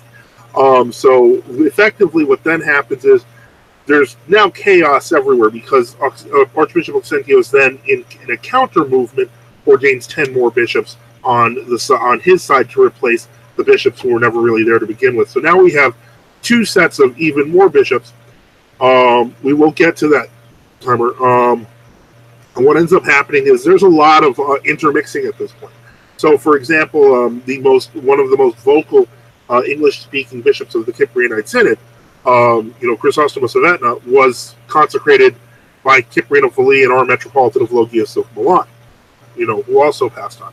So the point is that, there's a lot of kind of back and forth in terms of people trying to organize themselves. The Callistite Synod fell apart on its own, and the Cyprianite Synod actually became what was left of it. So that's how the Synod and Resistance formed. So now to skip ahead, because a lot of people tend to see like Rocor recognizing the Cyprianites. Not only was there a lot of controversy in that, but they had already recognized the church, Church of St. Marcello and Astoria, and her bishop as part of the church as well in 1990. However, I hate to interrupt here for a second. Remember, if you're talking about Archbishop Peter or Archbishop Petros of Astoria, they consecrated by Rocor back in 1960. And he left the Old Calendar Church of Greece to go back to Rocor in 1971 because he refused to accept the statement of the True Orthodox Church of Greece that the new calendars had no grace. So he rejoined the Rocor as like kind of this bishop under their protection. Yeah. He eventually agreed. He eventually tries to work. Eventually, I think around 1999, I'm not sure, the 90s, he rejoins one of the larger Old Calendars. I think it was actually 1988. Yes, 1988. Okay, I'm sorry. And so, but in any case, the point is, and around this time, after the European Synod was formed, that was in 1984. In 1985, a number of the bishops, because remember, there were these two factions that fell apart, so they all kind of joined uncomfortably into a formal communion in the True Orthodox Church of Greece. But a lot of those new bishops who were angry at Auxentius found a new trumped-up charge, and they tried to depose him illegally. And so that's really what ultimately the difference between, say, our position versus that of the Synod of Callinicus of Athens. Okay, so our Synod is the Autonomous Orthodox Metropolia of Western Europe and the Americas. It was in 2011. It was divided into two autonomous metropolias. Right. And we became the metropolia for basically America and Britain. And then there was the other metropolia for Western Europe. Right. So we come from that part of the canonical, the Synod, for lack of a better word. Exactly. And the bishops that were made by Archbishop Auxentius for Portugal and Italy. And so we basically recognize fidelity to Archbishop Auxentius. Now, in 1997, we had our synod created two dioceses in North America by taking in some uncanonical group that we perceived to be non-canonical, and we gave them correctional ordination. So that would be us. Exactly. Well, that became our diocese. That's the creation of our diocese in America. So this was Bishop John and Bishop Valerian, and they came to Milan, and they had the prayers. They were received to our synod, to the Milan Synod, and they had the prayers for reader, for subdeacon, for deacon, for priest, and for bishop. All of it was done over in the Rite of Caritasea for them. And they came back and they did the same for their clergy and received all their people into our synod. And that was the American dioceses that were created in 1997. And in 2011, we were given autonomy. So we are the Autonomous Orthodox Metropolia of the Americas in the British Isle, which was from that original Western European metropolia. Now, so we're not Rocor. I've been telling people I continuously tell people that, and so. Now this is what to answer the question that Timer asked. So, what True Orthodox churches are in communion with each other? There are basically two communions of the True Orthodox churches that exist. There's our own, because our metropolia is united to the True Orthodox Church of Greece of the patristic calendar under Metropolitan Angelos of Avlonos, who was originally with the Cyprianites, and then joined Lamians, and then eventually just stayed on his own. He made more bishops, and we helped him with that. And we're also in communion with Metropolitan Raphael of Moscow, Metropolitan Seraphim of Moscow, excuse me, because he took the schema. And the point is, and that's one of the larger True Orthodox groups in Russia, and so we're all in communion. The other and numerically larger group in Greece, but not necessarily in Russia, would be the Kalinikite Synod, the Synod of Archbishop Kalinikos of Athens, and they're in communion with the continuing Rochor under Metropolitan Epiphangel of Odessa, and the Romanian True Orthodox and the Bulgarian True Orthodox. While we have bishops in Bulgaria, I believe, we have priests in Bulgaria. We have priests. Okay. So the point is, so there are two major communions, and then other, True Orthodox groups exist that they're generally in polite discussions with each other, but generally not in full communion. So that's, I hope that answers the question. I would say that if you're going to take that position, I'd say probably about 60% of the churches in this country, and most of the churches throughout the world are in communion with other True Orthodox churches. We don't live we're not isolated in a bubble. Now, there are some True Orthodox that are, and we're not going to condemn them as long as they hold the faith correctly. So, if you're part of the GOC of America, then you're part of the Synod of Archbishop Kalinikos of Athens. And that's, they're nice people. We've had our disagreements, and we continue to, but I don't doubt that they're Orthodox. Or anything like that. I would hope that they would do the same for us. So I don't know if they do or don't, and that's not my concern. But the point is that we're not in the what do you call it? True Orthodox in general. I'd say far more than 60%, because I'd say if you're talking our communion and their communion, all of the groups that are in communion with each other. Right. I'd say there are more True Orthodox in communion with each other than not in communion with each other. But we still have to be nice to the ones that are not yet, because we have hope that they'll eventually one day come to yes. I mean, it's just, but so that I hope that's helpful there. Now, Beamer wanted to talk about the Cyprianites, and I think we can go through that. I thought we did. Oh, I'm sorry, we did. But the question but there's the controversial question of the Cyprianites, which maybe they want to talk about. Okay, the controversial question of the Cyprianites was the ecclesiastical ideas developed by Metropolitan Cyprianos of Oropos and Philip. And his ideas were, to some extent, a takeoff of Metropolitan Chrysostom, the ideas that Metropolitan Chrysostom said before 1950. Yeah, that he had to kind of back away from when everybody complained about them. And I'd say to some extent, these ideas, to some extent, were probably being expressed in some way in parts of the Rochor in the 1970s. Though I think Cyprianos kind of, you might say, systematized, tried to put him into this complex. I think he took a theoretical question and he turned it into he tried to apply it. It became a thesis for him. Yeah. And his thesis was essentially this: heretics can have to be condemned and be expelled from the church by an ecumenical council. And what he means is that what he would say, well, to be more explicit, he would say that the world Orthodox, like the Ecumenical Patriarchate, the New Calendarist, the Moscow Patriarchate, he would say you could not say for certain, or you could not say it, no, actually you could not say at all that they had no grace until an ecumenical council ruled against them. His view is that we're just walled off from them, but we're not saying anything, we're not saying that they have no grace. And now the problem, there is obviously several historical problems with this. He tried to say the Seventh Ecumenical Council held this position.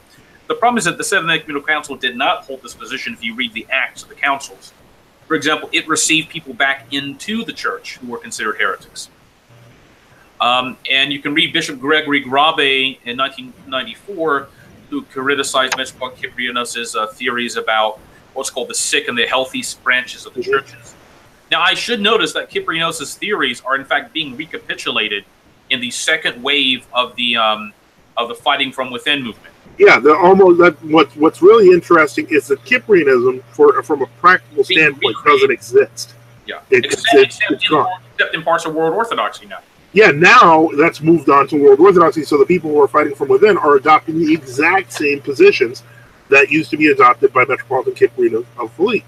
And so, it's very interesting. Now, in 1994, Rocor went into communion with Cyprianos. Now, the year before that, Rocor had gone into communion with the Romanian calendars, which is actually not too talked about a lot, that how they were in communion with the Velasi of Romania before they were in communion with Cyprianos officially. Yeah.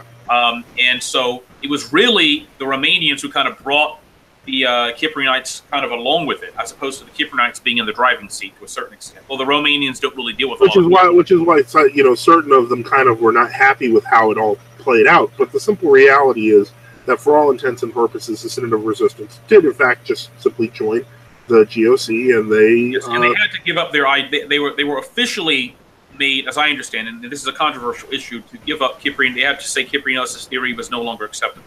Mm-hmm. And at that point, there was a rehabilitation of Metropolitan Cyprianos, and the anathema, the condemnations against him that the Kalinika Synod had passed back in like 1986 or 87 were kind of taken off, which caused a lot of controversy in that whole move. Yeah, but in the end, it worked out, I would say. And it's interesting, however, that now those ideas are being expressed by the fighting from within people, because it seems that now they kind of have to hold that position on their own, and that's okay, because maybe they will evolve into a better position over time. Exactly. If the Cyprianites evolved, then why wouldn't the World Orthodox who are taking that position evolve too? That's an optimistic view.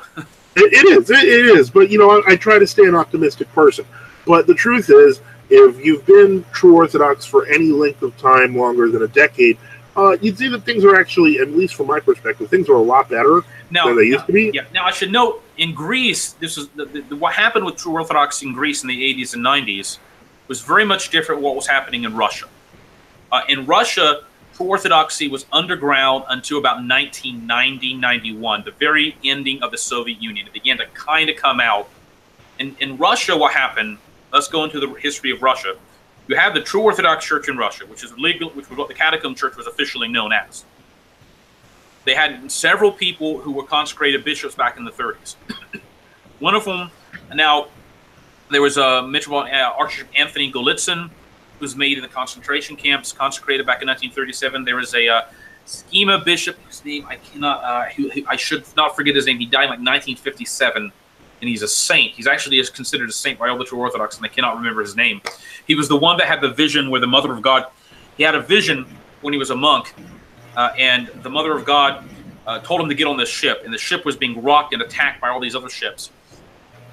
And he eventually got to the other side of the shore, and when he got to the other side of the shore, he came onto this beautiful island, this beautiful paradise with green verdant grass, and it was like paradise.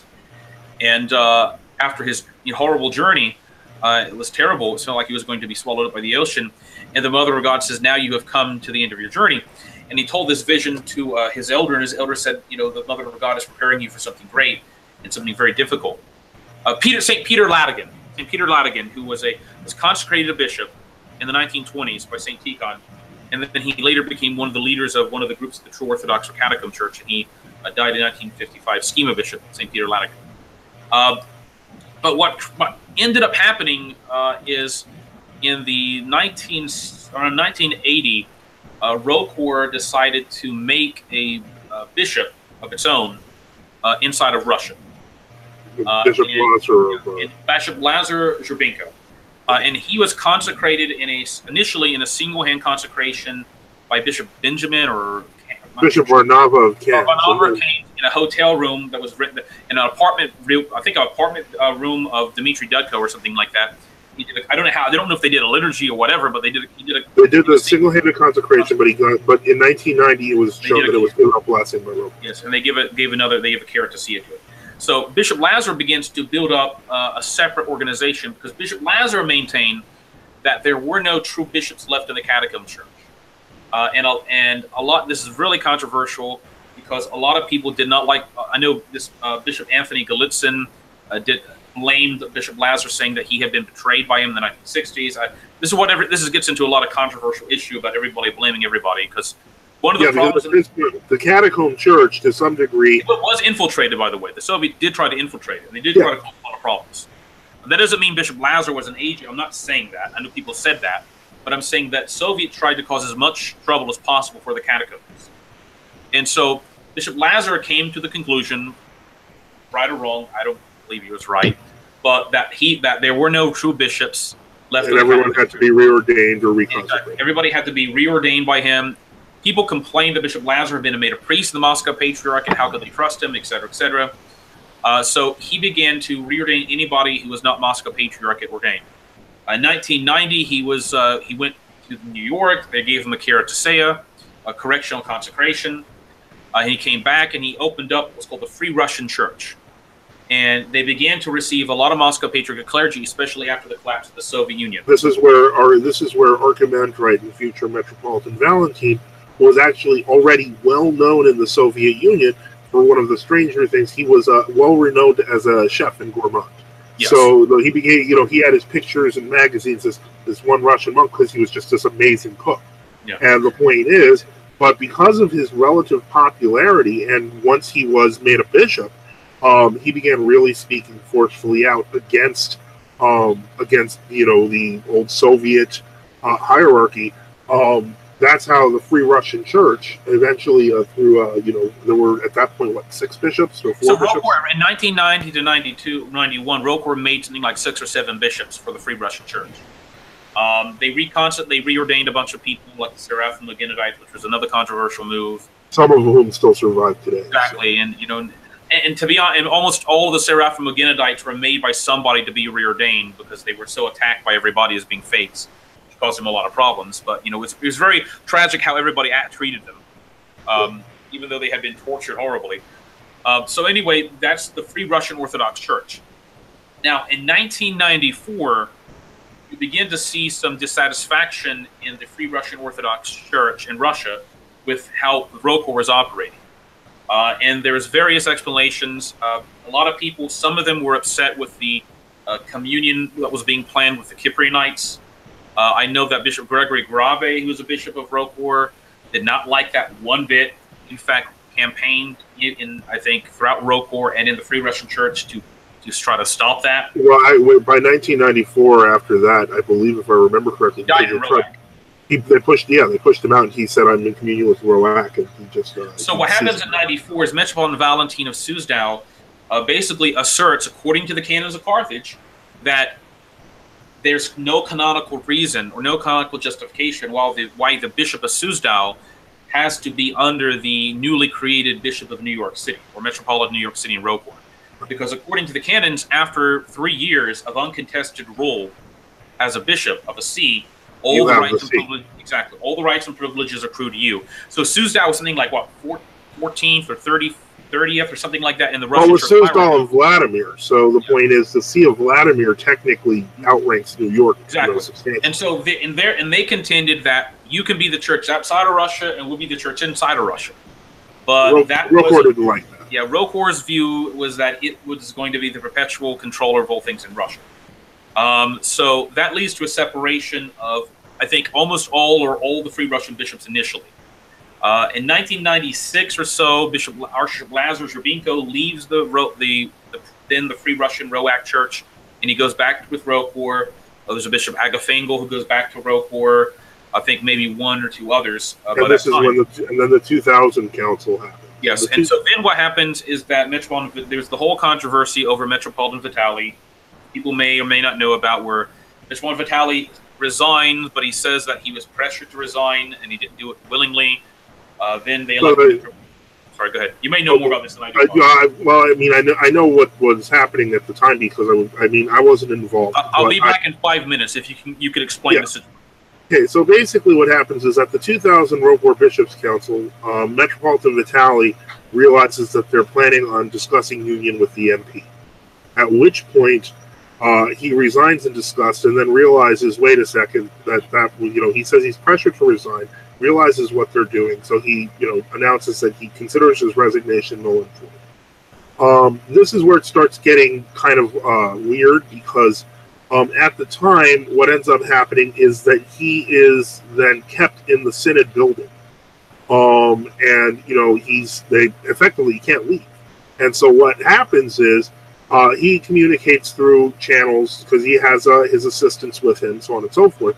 And Metropolitan Valentine of Roac, who happened to be in New York, for about a month. He would visit every year for about a month, to New Jersey, and he would talk to Father Vladimir Shishkov, who had long, or God rest his soul, who had long been a priest with the Roac. He left, I think, probably even before Bishop Gregory Grabe.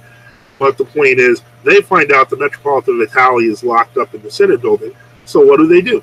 They get in a car and they drive up to the Synod building. Metropolitan of Italy comes out, they put him in the car, and he says, I want to go home to Canada. So they drive him up to Canada. There was discussion of potential reunion. Some things did not pan out, so they just peacefully left him to go to Canada, at which point Metropolitan of Italy begins to organize the parishes that are against union with the Rocor, and that is how the Rocor V came into existence. They eventually consecrated more bishops, including some dissenting voices in Jordanville, and that's how Metropolitan Vladimir Tsitsilev, I believe it is, Tsitsilev, I forget his name, but Archbishop Vladimir eventually would become the head of that body. And Metropolitan of Italy died. He resided, he reposed in his home monastery. And so the point is that then basically at that point there's some splits among the Rocor, the former Rocor Vitali groups.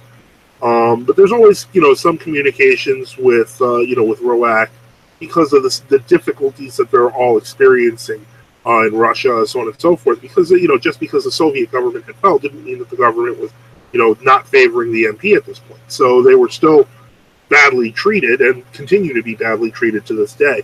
And then finally we get to by 2007, Metropolitan Archbishop Agafongo, who was originally part of that Free Russian Church and then went back with Bishops Lazar and Benjamin. He actually at that point, 2006, it's becoming a given that Rocor and the MP are going to join.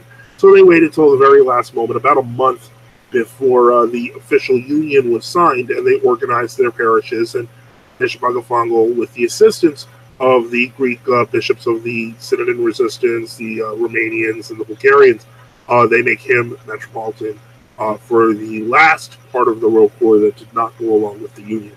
So, in a sense, when people talk about Rocor, and they tend to think that Rocor, with the Moscow Patriarchate is the same body. That's only partially true, because large parts of the Rocor left in 2000 and 2001, and then in 2007. So this continued happening until there was nothing left to fight for, because at that point, once the union with the MP occurred, there was no going back. No, I'd like to bring up another point here. Sure. When you deal with the history of the Russian True Orthodox groups, especially beginning in the 1990s, one of the interesting questions is how their response to the whole quote-unquote grace question was actually different and slower than that of the Greek traditional True Orthodox Church. Oh, yeah. No, definitely. And I think that has to do probably with just simply the nature of Greek ecclesiastical life, religious life, whereas in the Russian church history, there's probably, due to the almost semi-Augustinianness that got into the Russian church for basically almost 200 years. If you'd gone to Archbishop Maxentius like in 1994, and you had said, "Do the new calendars have grace or not?" He'd say they don't have grace. It's just as simple as that, all right? And if you asked him, "What about the other old patriarchs of the old calendar?" I'm pretty sure he'd probably say the same thing. Probably, all right? I'd say with certainty, but there's part of the difference.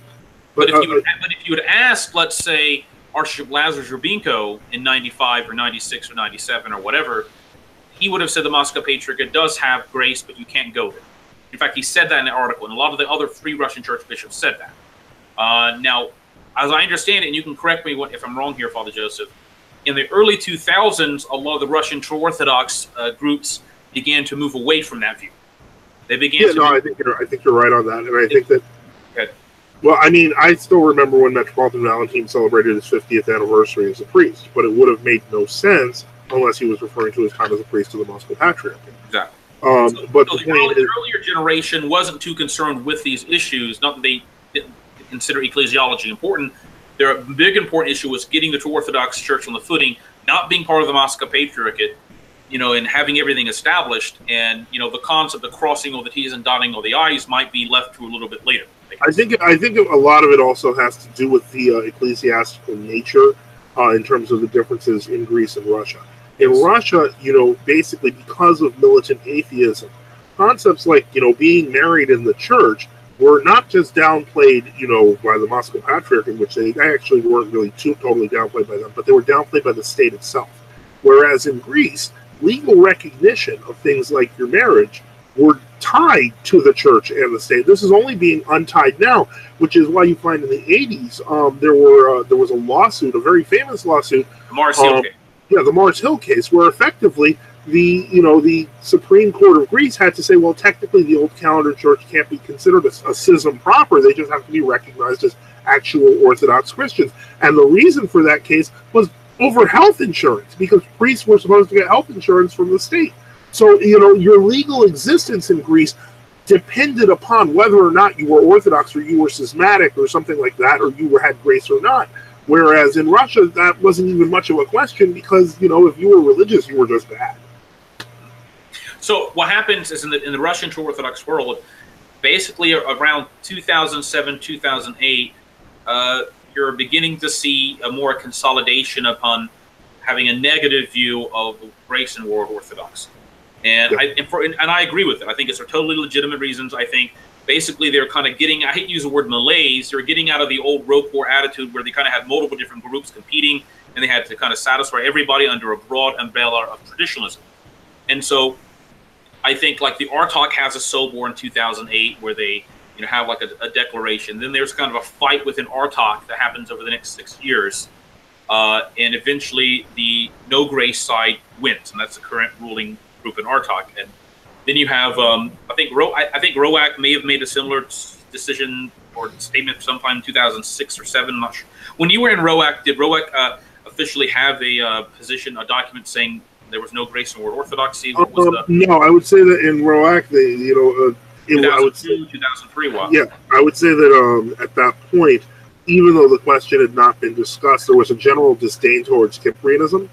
It was not until after I'd say like 2006 or so that it was finally just put down altogether, because I don't think that they weren't too concerned in terms of ecclesiology as they were in terms of survival. So it was a much different thing, because their legal existence. Keep in mind that Roak had maintained custodianship of, if I remember correctly, hundreds of different churches that the Soviets had closed down. And so during the period of, Glasnost, etc., a lot of these churches were then re-registered under Roak. So then the MP began trying to take a lot of them back, not because they wanted to use them for churches, but just because they wanted to establish that they were legally the real Orthodox Church. So they began a series of seizures with the help of the state. Yes. And so, again, so in the case of, I know a little bit more about Artok because of the whole published issue about the whole clergy not agreeing with the 2008 statement. Archbishop Tikhon put out a statement in 2009 saying that you could hold like 3 different positions, and there was a fight over that. And then eventually by 2015 or 16, they put the hammer down, and it was the no grace view. And I think by 2016, any group holding itself True Orthodox in Russia, as far as by 2016, I know for a fact, has a no grace position, unless they are like part of some group that broke away for that reason, right? And in the same thing as in Greece, I'd say the same thing too. Romania.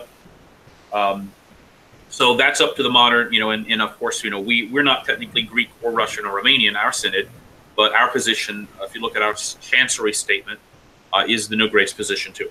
Right. We actually take positions more explicit about against modernism and against biblical criticism, and we're actually much more wide and not just pointing out ecumenism. There's a whole bunch of other stuff. Part of it is because we're a convert synod of Westerners, and these are things that have affected us. We have an anathema against Yugoslavia and things, for example.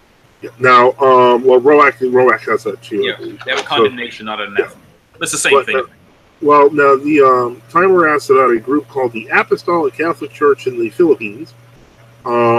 This is a group that formed in 1992 and appears to be some kind of strange kind of combination of a Roman Catholic and an Anglican sort of thing, and they have some weird positions, but they seem to be just largely just an ecumenistic body to unite the Western Rite or the Roman Catholic Church and the Eastern Rite. They're not, the churches are not rites. It's a very, very Roman Catholic-y kind of thing, and the only saint they've produced appears to be the founder's mom. So okay, that's unique. Timer, good job finding another. This is the weird church, the weird church of the week. Yes, this is becoming a tradition. Okay. So yeah, that's what we were doing, by the way, Orthodox Truther. We do this every week. Timer goes and finds us a really strange church, and we talk about it. But in any case, they're apparently just linked to the Canadian branch, and I just can't wait to see this. Oh boy. Yeah. I don't know. No, yeah. I mean, if you want to, you can. Is it Orthodox? You really don't even have to ask. So in any case, were there any questions, any nuances, any subjects about True Orthodoxy that someone would like us to? Yeah, because we've got like 15 minutes, so and then we're going to close up. But so because far, if we had wanted to, we could have easily turned this into a 4-hour broadcast. Well, yeah, we could have started talking about Romania. We could have really gone into the history of the 1950s, 60s. I mean, even in Greek or Russian or Church or Western European history of the Synod there. I mean. We could just do like literally 10 programs on this. You could do a 2-hour program just on the history of ROCOR. So the point is, we've condensed this so much, and that's why I suggest follow the links above that we're putting in. I use the expression. And we should again point out that ROCOR was in communion with the True Orthodox of Greece, and Romania. So the concept that they weren't really in communion, and they were in communion. The current head of the ROCOR MP, Metropolitan Hilarion Capral, he was at the glorification of Metropolitan Saint Glyceri of Romania, like in 1999. So to say somehow that, to say somehow they have like some tangential relationship to a moderate group that believed in pro-grace, Romanian Calendarist position was the no-grace position. They baptized or chrismated people coming from the Romanian Patriarchy. All right, that was always their position. So this is that's something. ROCOR man said they didn't hold that position, but they certainly were in communion with people who did. Well, and that's the strange thing about ROCOR, because even though they did maintain some level of communion with Serbia and Jerusalem, they also maintained communion with the Greek Old Calendarists or Romanian Old Calendarists. The point is that they kind of they kind of tried to straddle a line that eventually they couldn't straddle anymore. The center cannot hold, as the saying. Yes, exactly, and that what happened was they literally split between those who were in favor of union with Moscow and those who were not. Now, and remember, if you read, there's the book, The Struggle Against Ecumenism, which has a lot of interesting documents. You got to read a lot of variety, but not just that book. Well, now, Timer points to this website, trueorthodoxy.org. Is this a good polemics website, Father? It's the Gregory of Colorado, right? Yeah, I'm going to say no, and I'm going to tell you why. 90% of the stuff that you can find here that's good, you can find on orthodoxinfo.com. But when it comes right down to the polemics, Archbishop Gregory of Colorado believes, and I've had the displeasure of being under his own before for approximately 8 months before the experience made me leave to World Orthodoxy, and it took me a year and a half to come back. He doesn't believe that anyone is in the church outside of him. Like, that's it. It's just him. So I would not recommend him to. I would not recommend him to anyone. He was technically deposed by ROAC, wasn't he? Yes, he was technically removed by ROAC. Subject to deposition because they didn't have enough bishops. But the point is that, from their perspective, he's deposed. So it's if he wants to appeal it to Constantinople, he can go right on ahead. But the point is, I wouldn't recommend him. It's it's not tongue-in-cheek, right? What? The tongue-in-cheek. Well, obviously, he'd never go to Constantinople. Exactly. He probably I don't want to talk badly about anyone, but Archbishop Gregory of Colorado is a very not good person. So that may sound horrible to say, but I've seen no good fruits. I've seen spiritual destruction. If you want to think about it, you ever heard of bridge building images where they have those icons of Mahatma Gandhi and stuff like that? You know how that happened? There was some guy who went to go live with Gregory of Colorado and came out completely nuts and started bridge building images. Okay. But in any case, yeah, stay with good stuff, good sources, and they do produce good icons and some pretty good books. Although a lot of their books are literally just lifted off of other books. So, like, if a great book, The Lives of the Pillars of Orthodoxy, the stuff on St. Mark of Ephesus is stuff we've linked to, like Ostermoff and Popov's lives, literally just lifted and put right into the site. So I right into the book. So the point is, get what you can get for free. Don't waste money you don't have to. There's a lot of information out there, and you'll always get the Orthodox answer is always consistent. But my other point I was trying to make was that in 1970, I think there was a Sobor and Rokor in 1971 or 73, I can't quite remember, in which they had a Jordanville, in which there was a discussion about where Metropolitan St. Philaret wanted to have the Moscow Patriarchate declared to be without grace, to be not a church, nothing. And he had support, but he was told by Archbishop Anthony of Geneva and others that if he did this, it would effectively cause a schism in Rokor. You'd have to Rokor be broken up. And that's an early example of you had two different kind of variants of what we call traditionalism. There was like, Metropolitan St. Philaret, who would have been more analogous in his views to the Greek old calendarists, right? Then you had Archbishop Anthony of Geneva, who would have been less than the Cyprianites in their resistance, but more than World Orthodoxy, he'd be like a fighting from within person. Exactly, but he just happened to be in Rokor. Though he did help, though he was the one who was the chief consecrator of like Valentine, I think he actually did participate in some of the consecrations of Free Russian Church bishops. Now, one of the interesting things, somebody who came up in Timer's list before, which was that Church of the Goths thing with Ambrose von Sievers. Ambrose von Sievers was made. He was under Archbishop Mark of Berlin, and he was accused by Metropolitan Valentine of attempting to cause confusion and chaos in the Russian Church when they formed this German deanery, which is where Ambrose von Sievers comes from. So, is the Catacomb Church in communion with the Romanian True Orthodox? Well, some of them are. I don't think that. Again, first off, the Catacomb Church as it stands now, because there aren't really catacombs anymore. Everyone's out in the open, with very few exceptions.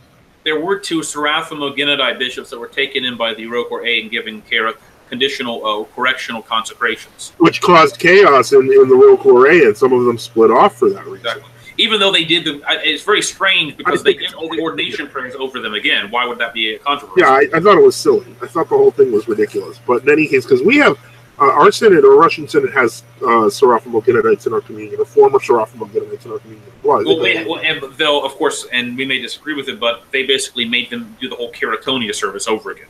Yeah. Because they were afraid, because the concept is they were afraid even that they had to do everything over again, all the prayers for them, because someone's going to say, oh, you have the Seraphimo-Gennadites with you. Which is a real shame, because these people really did their best to maintain the confession of the church, and they really got treated badly. Yeah. Well, what people oftentimes claim is that when the Soviet Union broke up, the Seraphimo-Gennadites did make some people bishops who they shouldn't have made bishops. They made some really bad choices, like that dude who into the rosary. Well, once you make 2 or 3 bad bishops, everyone starts to question. They break away, and then they make 2 or 3 bad bishops, and then it's like chaos. Exactly. And because the catacomb idea was that, well, the Ukaz says we could do this, but is it really appropriate to still use the Ukaz when there's not the Soviet Union in charge anymore? That's what I say. Heimer asks, is this your church deacon, Saints Peter and Paul Orthodox Church? No, I'm attached to the abbey. So I'm not in any parish. That's in Weatherly. So no, we do services at home. So I don't know if you live in this area, Timer. I'm not sure where you live, but the point is, if you need help with that, I mean, I'm only literally an hour and a half away from the Abbey. I think. Yeah. So I mean, I would say if you're close enough to the Abbey, I would say go there. I mean, if you're received in. I'm in the Valley. I'm in Luzerne County. So the point is, Luzerne, Lackawanna, hop, skip, and a jump in New York. But I'm only a deacon, so I can't receive you. So that's the main thing, is that you have to be received into the church. So that would be where Father Enoch comes in if you wanted to be received. We have no problem with that. And so yeah, I would suggest have you messaged him on Facebook, Father? If you know what my Facebook, I'm Hiram Enoch on Facebook. Just send me a message. Also, don't forget, I have to plug it. NFTU community, we've been growing. We had some hiccups, but it's moving. We've got our chat functions working, our groups working, so we're starting to get that going. And so if you haven't gone to nftu.net/community, take a look. It's worth it. It's it's a really great site. It's designed really well, and that your information isn't going to be monetized by Silicon Valley so that they can try to eat your soul and then eventually deperson you when you disagree with the new establishment. Okay, so are there any points that anybody wishes us to address about True Orthodoxy? Anything? Yeah, even though we did 5 minutes left, so yeah, we kind of did an overview, but I think we covered a big swath of history really fast. Yeah. So not against it. It's we did. I think we've answered most people's questions. But yeah, just anyone who needs to reach out, if you need to, if you need a priest, well, my co-host is one, so feel free. That's what our job. And if you live in the metro area, there's more than an abundance of True Orthodox churches. Yeah. In jurisdictions. So yeah, so it's not just us. I mean, there's lots of them. So somebody says, "Well, I would rather go to this or that." Well, you know what? You rather go to a Russian church. If you're in the New York metro area, there are a lot of them.